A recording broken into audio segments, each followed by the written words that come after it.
Hello friends, તો કેમ છો? તમારું સ્વાગત છે મારા ચેનલમાં. આજે હું તમારા સાથે ફરી પાછી હાજર છું એક નવા વિડીયો સાથે. તો આજે હું તમારા સાથે એવી હેલ્ધી રેસિપી શેર કરવા જઈ રહી છું જે તમારા બાળકોને પણ ખૂબ જ ભાવશે અને તમને પણ ખૂબ જ ભાવશે. તો ચાલો મિત્રો, આપણે બનાવવાનું સ્ટાર્ટ કરીએ આમળાની નવી રેસિપી. તો ફ્રેન્ડ્સ, અહીં મેં આમળા લઈ લીધા છે. હવે અહીં તમે જોઈ રહ્યા છો કે મેં આમળા કેટલા લીધા છે, તો એ પણ હું તમને જણાવી દઈશ. તો 300 ગ્રામ જેટલા મેં આમળા લીધા છે.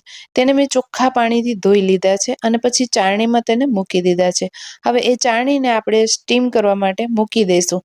તો આમળા સરસ એવા સ્ટીમ થઈ જશે. તો લગભગ 10 મિનિટમાં આ આમળા તમારા સ્ટીમ થઈ જશે. 10 મિનિટ બાદ તમે અહીં ઢાંકણ ખોલીને જોશો તો તમે જોઈ રહ્યા છો કે આમળાની ઉપરની જે કલીઓ છે એ ખીલી ગઈ છે. એનો મતલબ એ કે એકદમ સરસ એવા આમળા આપણા બફાઈ ગયા છે.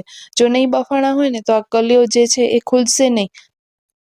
અને જો એમ ખબર ન પડતી હોય ને તો ચાકુ મારીને તમને ચેક કરી લેવાનું કે સરસ પ્રોપર એવા બફાયા છે કે નહીં. હવે આપણે એક આમળો લઈશું. હવે આ ઠંડા થઈ ગયા છે તો એક આમળો લઈશું અને આપણે ઉપરથી દબાવીશું ને એટલે આખો ખુલી જશે. આ રીતના આપણે થોડું જ તેને પ્રેસ કરવાનું છે અને એકદમથી અંદરનો બીજડો જે છે એ નીકળી આવશે. એક હું તમને ફરી બતાવી દઈશ જેથી કરીને તમને ખ્યાલ આવે. તો ફ્રેન્ડ્સ, અહીં એકદમ સહેલી રીતે આપણે આમળામાંથી બીજ કાઢી શકીએ છીએ. એકદમ ઇઝી છે. બફાઈ જાય ને એટલે બિલકુલ વાર નથી લાગતી. હા, જો કાચા હોય તો તેનામાંથી બીજ કાઢવા બહુ જ મુશ્કેલ પડે છે. તો આ રીતે આપણે બધા જ આમળામાંથી બીજ કાઢી લઈશું અને ત્યાર પછી આપણે તેની એક એવી રેસીપી બનાવવાના છીએ જે બાળકોને તો ખૂબ જ ભાવવાની છે. તો મિત્રો, તમને પણ આ રેસીપી ભાવશે. આમળા જે છે એ પાચન શક્તિ માટે સારા રહે છે. તો આપણે દરરોજ જમીને એક આમળું તો ખાવું જ જોઈએ. હવે ફ્રેન્ડ્સ, તમે અહીં જોઈ રહ્યા છો કે તેનામાંથી મેં બધા જ બીજ કાઢી લીધા છે અને મિક્સીના જારમાં તેને એડ કરી અને પીસી લીધા છે. જો ન પીસાય ને તો થોડું 1-2 ચમચી જેટલું પાણી નાખી અને આ બધી જ પેસ્ટ કરી લેવાની.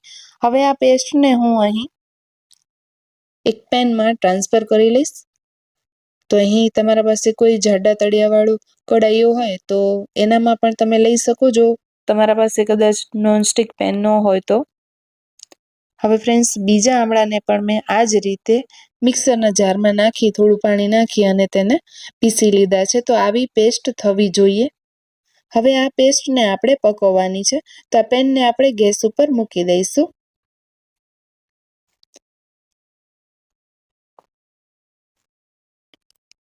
હવે ફ્રેન્ડ્સ, અહીં તમે જોઈ રહ્યા છો કે મેં અહીં સ્પેચ્યુલો લઈ લીધો છે.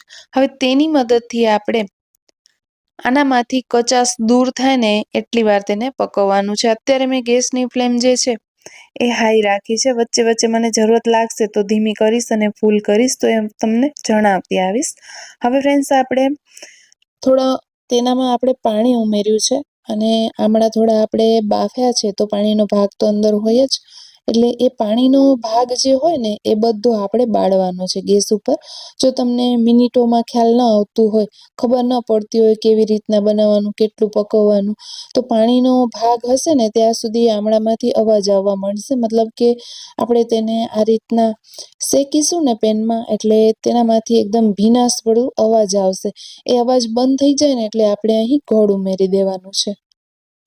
તો અહીં મેં એક નાના કપ જેટલું ગોળ લઈ લીધું છે. 300 ગ્રામ જેટલા આપણે અહીં આમળા લીધા છે. તો લગભગ આપણે 250 ગ્રામ જેટલું ગોળ ઉમેરી દેવાનું અથવા તો 200 ગ્રામ જેટલું ગોળ ઉમેરી દેવાનું. તમે સરખું માપ લઈને પણ બનાવી શકો છો, પણ થોડું આપણે મીઠાશ ઓછી લઈએ તો આજે આપણે બનાવી રહ્યા છીએ રેસીપી એકદમ ચટપટી થાય.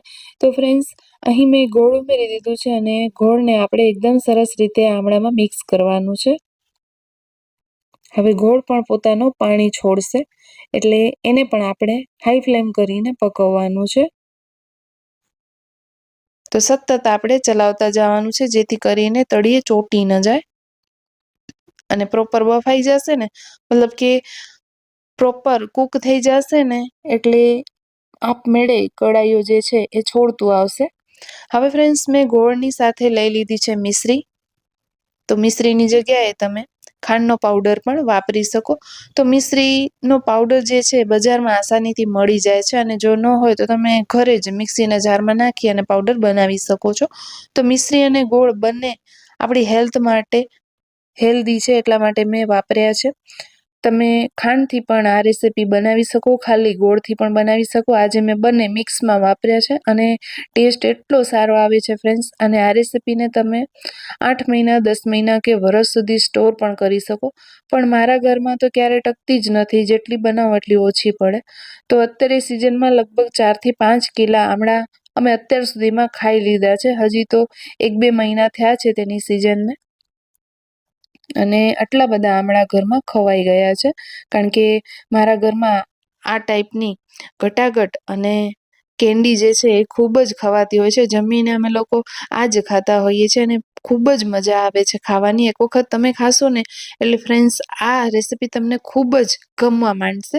હવે ફ્રેન્ડ્સ આપણે અહીં થોડા મસાલા એડ કરી દઈશું, જેનામાં મેં અહીં લીધું છે શેકેલા જીરાનો પાવડર, સાથે સાથે સંચર પાવડર, મરી પાવડર અને નોર્મલ મીઠું જે આવે એ લઈ લીધું છે. ચાટ મસાલો લઈ લીધો છે. સાથે સાથે ફ્રેન્ડ્સ મેં અહીં થોડો લાલ મરચાંનો પાવડર લીધો છે. હવે ફ્રેન્ડ્સ આપણે આ બધા જ મસાલાને મિક્સ કરી લેવાના છે. ગેસની ફ્લેમ અહીં મેં થોડી હાઈ કરી મૂકી છે. તો વચ્ચે વચ્ચે મેં તમને કહ્યું ને ફ્રેન્ડ્સ કે હું તમને જણાવતી જઈશ કે આપણે ગેસની ફ્લેમને ક્યારે ધીમી કરવાની છે, ક્યારે હાઈ કરવાની છે. હવે મેં ફરી પાછી ધીમી કરી દીધી ગેસની ફ્લેમને, અને એકદમ સરસ રીતે આ મસાલા આપણે મિક્સ કરી લઈશું. હવે ફ્રેન્ડ્સ આનામાં તમે લીંબુનો રસ ઉમેરવા માંગો ને તો અડધું લીંબુ નીચોવી દેવાનું. તો આ જે ઘટાઘટ આપણે બનાવી રહ્યા છીએ એકદમ ચટપટી બનશે, અને બાળકો તો હોંશે હોંશે ખાશે અને માંગી માંગી ખાશે, એટલી ટેસ્ટી એવી બને છે ઘરે. તો આપણે લગ્ન પ્રસંગમાં ગયા હોય તો મુખવાસ સર્વ થતા હોય છે. હવે બધા જ એવી એક કાઉન્ટર જ અલગ બનાવી દેતા હોય છે, તો ત્યાં તમે કદાચ આ ઘટાઘટ ટેસ્ટ કરી હશે. તો એ આપણે આજે ઘરે બનાવી રહ્યા છીએ. અને આમળાની સિઝન છે, આમને આમ તો આમળા આપણે કોઈને ભાવતા નથી હોતા, પણ આ રીતે આપણે બનાવીએ ને એટલે ઘરમાં બધા જ ચટ કરી જાય. અને આમળા ખાવા હેલ્થ માટે ખૂબ જ ગુણકારી છે. આમળામાંથી ઘણા જ આપણા શરીરને બેનિફિટ્સ મળતા હોય છે. તો ફ્રેન્ડ્સ અત્યારે મેં ગેસની ફ્લેમને બંધ કરી દીધી છે. અહીં તમે જોઈ રહ્યા છો કે આ જે મિશ્રણ છે એકદમ ઘટ્ટ થઈ ગયું છે અને પેન છોડી રહ્યું છે અને વચ્ચે બધું ભેગું થઈ રહ્યું છે. તો આ પરફેક્ટ આપણું કૂક થઈ ગયું છે. હવે તેને ઠંડુ કરી લેવાનું. તો 10 થી 15 મિનિટ મેં તેને રાખી મૂક્યું હતું. હવે 10 થી 15 મિનિટ બાદ આપણે તેનામાંથી ગોળી વારીશું. ગોળી કે પછી ઘટાઘટ તમે શું કહો છો એ કમેન્ટમાં જરૂરથી જણાવજો. અને આ વિડીયો ક્યાંથી જોઈ રહ્યા છો એ પણ મને ખાસ જણાવજો, જેથી ઘણી વખત મને એવું હોય કે તમે અલગ અલગ ગામના નામ લેતા હો, તો ત્યાંની કઈ ફેમસ રેસીપી હોય તો એ હું તમારા સાથે શેર કરું બનાવીને.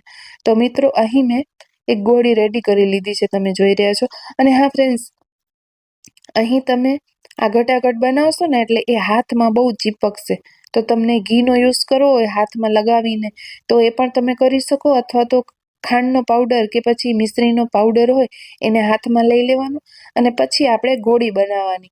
એટલે એકદમ સરસ એવી આપણી ગોળી બની જશે અને હાથમાં બહુ ચોટશે નહીં. નહીંતર આ જે મિશ્રણ છે એ ચોટશે. ઘણી વખત તમે બનાવતા હો અને ચોટે તો પછી તમને એમ લાગે કે બગડી ગયું કે શું, પણ ના ફ્રેન્ડ્સ, આ ચોટવાનું જ છે. તો થોડું ઠંડુ કરીને તમે બનાવશો એટલે એકદમ સરસ એવું ગોળી બની જશે. અને ઠંડુ કર્યા બાદ પણ થોડું ઘણું હાથમાં ચીપકશે, એટલા માટે આપણે ઘી અથવા તો ખાંડનો બૂરો હાથમાં લગાવીને પછી જ ગોળી વારવાની. તો અહીં તમે જોઈ રહ્યા છો કે ત્રીજી ગોળી પણ મેં આ રીતે વાળી લીધી છે. તમને આનાથી નાની પણ વાળવી હોય ને તો એ પણ તમે વાળી શકો, અને આનાથી મોટી પણ કરવી હોય ને તો પણ તમે કરી શકો. અને એ ન કરવું હોય તો આને થાળીમાં ઠારી મૂકવાનું. પછી જ્યારે એકદમથી ઠંડુ પડે ને એટલે એનામાં કાપા કરી મૂકવાના. તો ફ્રેન્ડ્સ, અહીં મેં બધી જ ઘટાઘટ બનાવી લીધી છે. બાળકોની તો આ ફેવરેટ છે, બહુ જ ભાવે છે કારણ કે ખાટી મીઠી લાગતી હોય છે. તો એક તમને હું તોડીને પણ બતાવીશ અને આવી જ રહેશે પાછળ તમે જ્યારે તેને સ્ટોર કરશો તો કોઈ પણ કાચની બરણીમાં તેને સ્ટોર કરી લેવાની. તો રેડી છે ફ્રેન્ડ્સ આપણી આમળાની ગટાગટ. વિડીયો કેવો લાગ્યો છે કમેન્ટ કરવાનું બિલકુલ ના ભૂલતા. ગમ્યો હોય તો લાઇક, શેર અને સબસ્ક્રાઇબ જરૂરથી કરજો. ફરી મળીશું.